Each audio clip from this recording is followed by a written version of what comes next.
হয়েছিল হেরিটেজ ঘোষণা, তারপর কেটে গিয়েছে 14টা বছর। সংস্কার হয়নি নীলদর্পণ স্রষ্টা দীনবন্ধু মিত্রের বসত বাড়ি। এবার তারই জন্মদিনে ক্ষোভে ফেটে পড়লেন দীনবন্ধু প্রেমীরা। গোপালনগর থানা চৌধুরী এলাকায় রয়েছে নীলদর্পণ স্রষ্টা দীনবন্ধু মিত্রের বসত বাড়ি। 2010 সালে করা হয়েছিল সেই বাড়িকে হেরিটেজ ঘোষণা। তারপর কেটে গিয়েছে 14টা বছর, কিন্তু হেলদোল দেখা যায়নি আজও।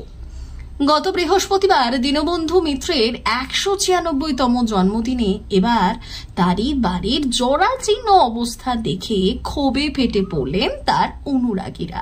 দীনবন্ধু মিত্রের আজকে 196তম জন্মদিবস। এই জন্মদিবসে তার বাড়িতে কেউ বা কারা কখনো মালা দেয় না, এরকম একটা অবস্থা। সেই অবস্থার প্রেক্ষিতে দাঁড়িয়ে এইখানে যে সাহিত্য, যে ইতিহাস সৃষ্টিকারী সাহিত্য বলা যেতে পারে, তখন প্রেক্ষাপটটা ছিল স্বাধীনতার প্রেক্ষাপট, ব্রিটিশ পিরিয়ড, নীলকর সাহেবদের অত্যাচার, নীল চাষীদের বিদ্রোহ, তারা নীল চাষ করতে বাধ্য করত, কোনো খাদ্যশস্য চাষ করতে তারা দিত না, তার বদলে নীল চাষ, কারণ নীল চাষ ইউরোপীয় দেশগুলোতে লাভজনক ছিল, নীল এখান থেকে নিয়ে গেলে পরে অনেক লাভে বিক্রি হতো, তারা ব্যবসা করতে এসেছিল। কিন্তু ভারতবর্ষের কৃষকদের পরে যে অত্যাচার নামিয়েছিল, সেই অত্যাচারকে তিনি কলমের মাধ্যমে তুলে ধরেছিলেন নীলদর্পণ নাটকে।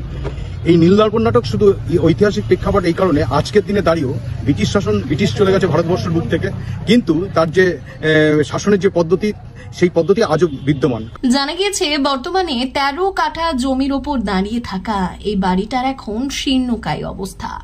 চারিদিক থেকে খসে পড়ছে বাড়ির আস্তরণ, এমনকি লতা পাতায় ভরে গিয়েছে গোটা বাড়ির আশেপাশটা।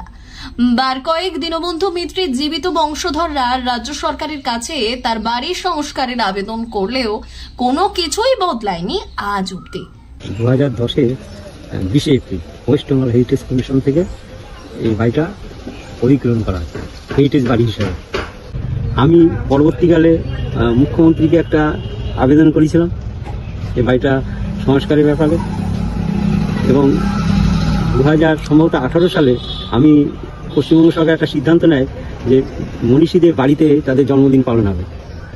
আমি তার পরিপ্রেক্ষিতে বিভূতিভূষণের জন্মদিন পালনের অনুষ্ঠানে আমি গিয়ে আমাদের পশ্চিমবঙ্গ সরকারের তথ্য সংস্কৃতি সচিবের কাছে দীনবন্ধু মিত্রের জন্মদিন পালন যাতে তার জন্মদিনটা হয় তার আবেদনও করেছি, ডকুমেন্টস আছে আমার কাছে। নিছকই আমরা হয়তো ইতিহাস বইতে যারা ইতিহাস নিয়ে চর্চা করেন তারা হয়তো অনেকটাই জানেন, কিন্তু আমরা যারা সাধারণ পড়াশোনা করি তাদের কাছে নীল বিদ্রোহ, নাটক, নীলদর্পণ এটুকুর মধ্যে সীমাবদ্ধ। কিছু যাতে দীনবন্ধু মিত্র জন্মগ্রহণ করেছেন এবং কিছু কিছু তথ্য হয়তো আছে। নীলকর চাষীদের সেই সময়কার স্মৃতি আগলে বসে থাকা এই বাড়িটার এখন গা বেয়ে গাছের ঝুড়ি নামতে দেখা গিয়েছে। এক কথায় রক্ষণাবেক্ষণের অভাবে এই বাড়ির এখন ভগ্নপ্রায় দশা। যদি এখনই এই বাড়িটার সংস্কার না করা হয় তাহলে সময়ের অবকাশে ইতিহাসের স্মৃতি বিজড়িত এই বাড়িটা একটা সময় হারিয়ে যাবে এই ভূমি থেকে, আর থেকে যাবে শুধুমাত্র ইতিহাসের পাতায়। এটা খুব দুঃখজনক ঘটনা।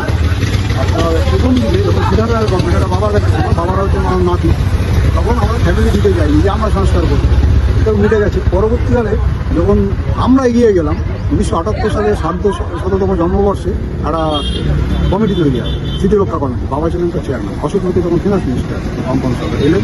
বাবা বলেন দেখুন এখন তো হয়নি, আমরা আগে দিতে চাই, এবার যাতে বিঘর বলে আমি কথাই না কাজে করে রাখবো। কিন্তু বললাম 80 সালে আবার এলো, বাবা বললো এবার কিন্তু আপনাদের ফিনান্সিংটা থাকবে না। তারপরে দীর্ঘ সময় ধরে আপনার এইটা চলছে, কিন্তু হচ্ছে, কেউ কোনো উদ্যোগ নিচ্ছে। ব্যুরো রিপোর্ট, ভুবনগ্রাম সংবাদ।